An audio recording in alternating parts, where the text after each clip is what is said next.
Welcome to the channel. Here, we provide clear, actionable insights into the complex world of tax and accounting to help your business thrive. If you're running a business in the United States, you know there's this constant, kind of low-level hum of risk in the background, right? And a big part of that is the threat of an employee lawsuit. So today, we're going to build a complete, multi-layered defense plan. The goal here is to give you some real peace of mind and protect the company that you've worked so incredibly hard to build. Let's dive in. You know, this is a concern we hear all the time, especially from managers who are new to the American legal system. It really does feel like a minefield. You're trying to navigate this patchwork of different state laws, unique cultural norms, and this nagging feeling that a lawsuit could pop up out of nowhere. It is a very, very real anxiety, and today we are going to tackle it head-on. So we've got a clear roadmap for you. First, we'll get a handle on the landscape. Then, we're going to unpack a really critical legal concept that trips a lot of people up. From there, we'll start building your defense with proactive steps, a solid response plan, and finally, we'll talk about the ultimate financial shield that, honestly, many businesses don't even know exists. So, what is it that makes the U.S. employment scene so tricky? Well, it's really a perfect storm of a few things. A culture that's quick to sue, that crazy quilt of different state and local laws, and some pretty significant cultural differences. And look, this isn't just a headache for international companies. American businesses grapple with this every single day. We're talking about a reality where the average cost just to defend a lawsuit can easily soar into the six figures. It's a serious risk. Okay, to really wrap our heads around this risk, we have to start with the absolute bedrock principle of American employment law. It's called at-will employment. Now, it sounds simple on the surface, but this is where it gets interesting, because the reality of it is surprisingly complex.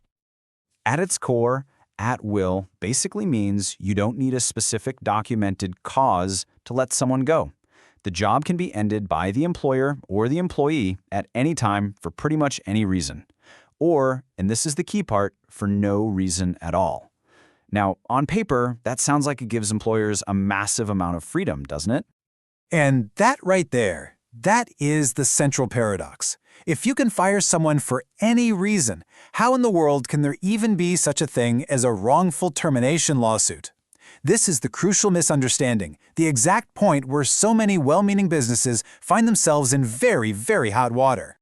And this brings us to the two giant exceptions, the huge buts to the at-will rule. First, you absolutely cannot fire someone if it violates their protected status. Think discrimination based on race, gender, religion, age, you name it.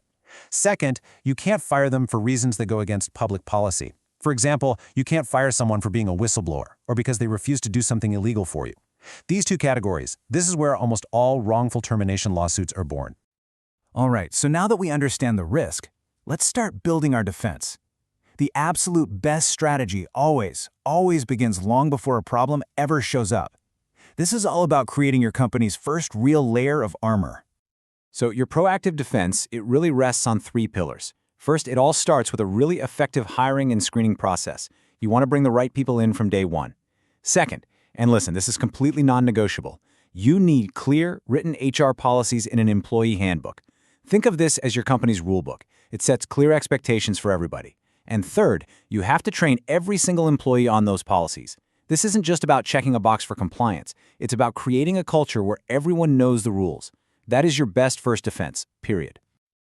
But hey, even with the best policies in the world, issues are gonna come up. It's just a fact of life. What you do in that moment, that's your second layer of defense. This is all about having a clear, consistent way of responding to and documenting every single incident. I really cannot say this enough. Document everything. Seriously. In the world of employment law, there's a saying, if it wasn't written down, it didn't happen. Performance issues, conversations, warnings, how you resolved it, every single thing needs a paper trail. This documentation is your single most powerful piece of evidence if a dispute ever escalates. And you know, here's the hard truth. You can do absolutely everything right. You can have the perfect handbook, the best training, flawless documentation, and you still cannot physically prevent someone from filing a lawsuit against you. So, what happens when that lawsuit lands on your desk anyway? This brings us to the final and, frankly, the most practical layer of your defense. This is the financial safety net that catches you when the worst-case scenario actually happens. It's called Employment Practices Liability Insurance, or for short, EPLI. So EPLI is a very specialized type of insurance. It's designed specifically for this one problem. It's totally separate from your general liability policy or your workers' comp.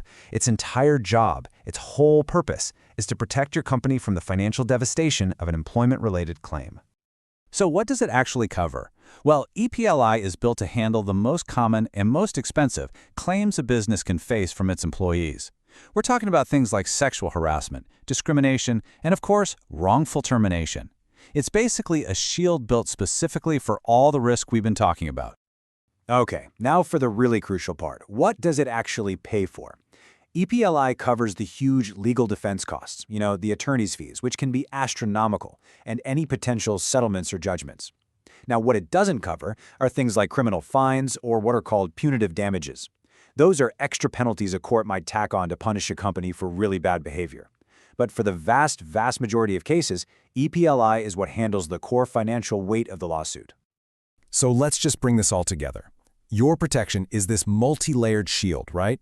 You start with a strong foundation of clear policies. You put those policies into action with great training. You create your evidence through obsessive, meticulous documentation. And then, wrapping around all of it is your financial safety net, EPLI insurance. See how it works? Each layer supports the others to make your business truly secure. So I'll just leave you with this simple but really powerful question. You have poured your time, your energy, your money, everything into building your business. The final question is, have you taken the time to build the shield that's going to protect it?